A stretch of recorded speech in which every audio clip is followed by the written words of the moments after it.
In one of my crusades,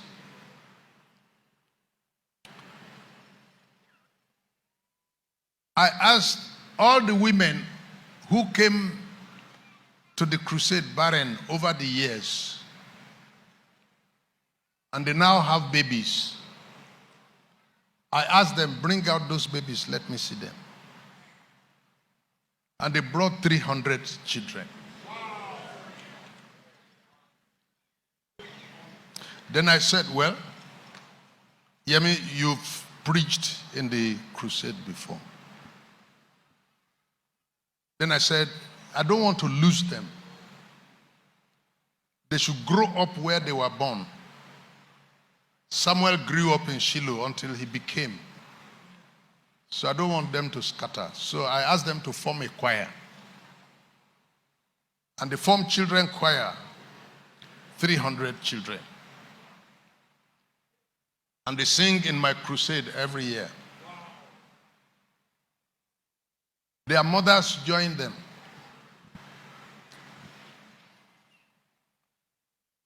So I appointed a lady that is so talented in music to help me coordinate them.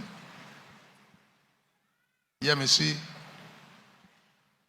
was coordinating them and organizing them. The ones that don't know how to sing yet, she will back that one while they are singing, because that one is part of the choir. The ones that cannot sing, she will carry one here and be leading and directing. It's a sight to watch. One day I was preaching in Zaria, and they called me that Yemisi fell down and died. And I left the crusade that I was weeping, and I was saying to God, so I will not hear Yemisi again singing. I packed my load and started traveling down. I met her in the University of Ilorin Teaching Hospital, almost lifeless. And I went to her and held her leg. Muwake! Yemisi. Pada. Ta ló máa bá mi tọ́jú àwọn ọmọ wọ̀nyí. Then she opened her eyes.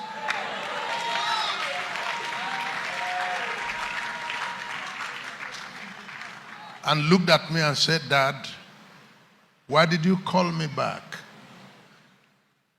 I had entered gate 6. It remained 1.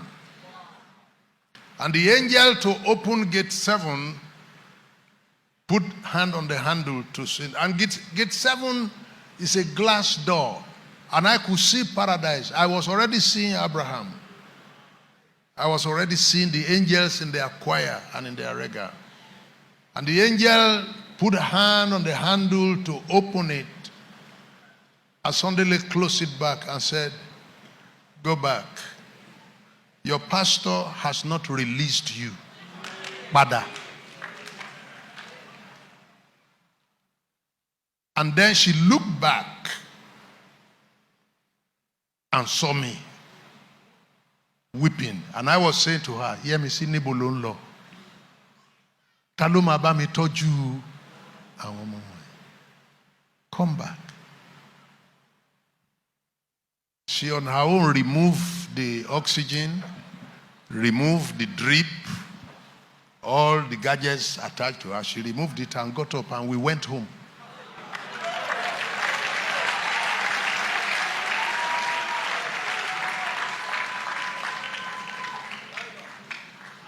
Ó jẹ́ wá nǹkan ṣe. Lọ́jọ́ tí ogun bá le ká lè rọ́rọ̀ sọ.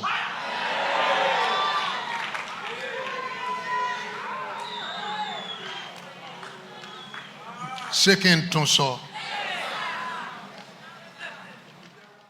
Ó jẹ́ wá, má jókòó bó ṣe jókòó yìí. Don't sit down the way you sit down in church. Don't use God as if God is to be used. Serve Him. So that whenever there is problem, we will have something to say. I'm a ring console. And there are many of you, if anything happens, we don't have anything to say. And there are people we are praying for. Our time pray,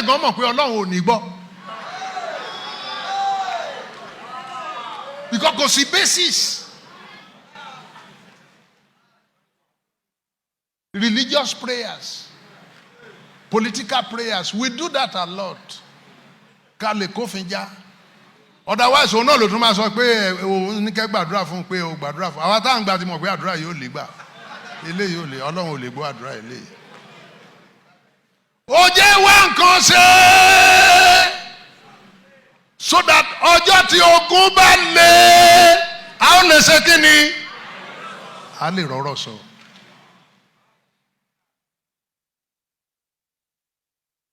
One of the elders in John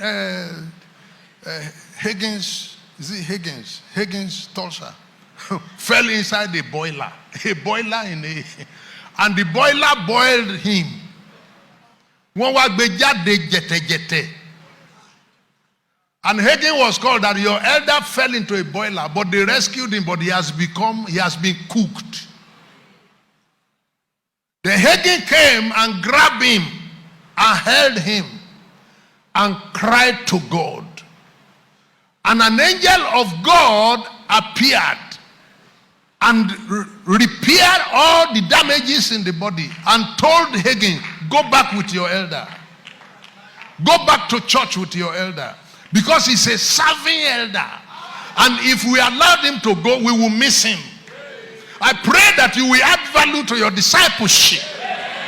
Now, I'm a Puritan. I can talk about this for a long time. And I know most people these days are not really committed to God. They just want to come and enjoy our signs and wonders and go away. I am the one to tell you that it doesn't work like that. It doesn't.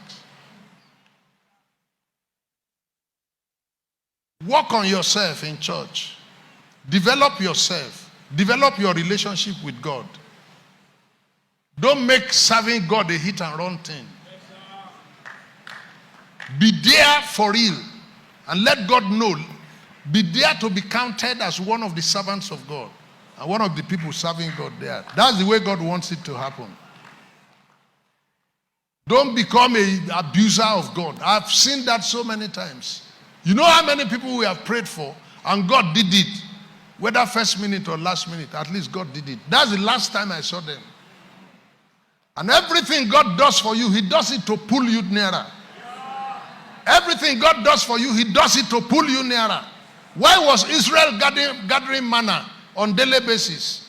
God needed them to be looking up to Him every day. He could have provided what they can gather in 1 week. He will not do that because they won't come back again. Whatever God is doing for you, He's deliberately doing it to develop a relationship. God doesn't want you to abuse His power, abuse His knowledge and wisdom and whatever He stands for. I live among Muslims. I work among Muslims all my life. Muslims, whenever God does something for them in the mosque, they become more Islamic. I know Muslims who don't even know where to face when they are doing prayer. But when God does something for them, if they secure a political appointment, they become more Islamic. They become more Muslim. But I've also seen Christians who benefited from several graces that God has given. They stopped coming to church. That's when they'll be going for meeting on Sunday. And sent to us, Pastor, nibinu ni adra yin lo gba. And very soon they return from Abuja and come to nothing. And you can't come back to me again.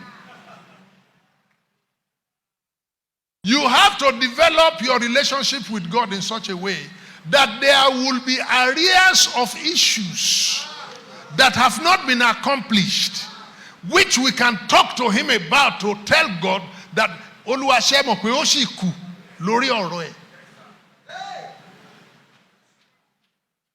Kò tí ná ọjà yẹn tán, kò lè lọ nísìn. He can't go now. Let there be areas of issues between you and God. So that if the devil want to take you away, You even have a reason to say, Lord, I've not finished my tenure. I'm still on duty. I'm still at work. Why and how and why not? That a person like Joshua will say to the son, son, because I'm still working. If you go and set, work cease. But I'm still working. I'm still serving. My work is not completed yet. Son, stand down over Gibeon. Don't set because I'm still working. You can give yourself time.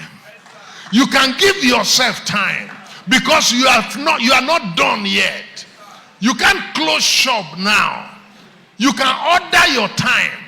You can command your opportunities. Now it says, moon, don't stay where you are. I'm still working. A workman is a very powerful man.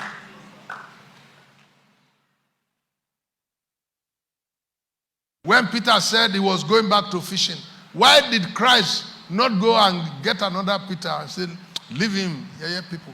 He went and stood by the sea still looking for him because he had only one Peter and he can't afford to lose him.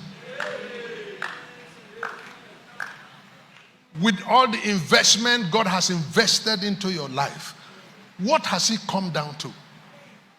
With all the miracles and the benefits of grace you have received over the years, what has it come down to? There are last-minute interventions in people's life that were wasted.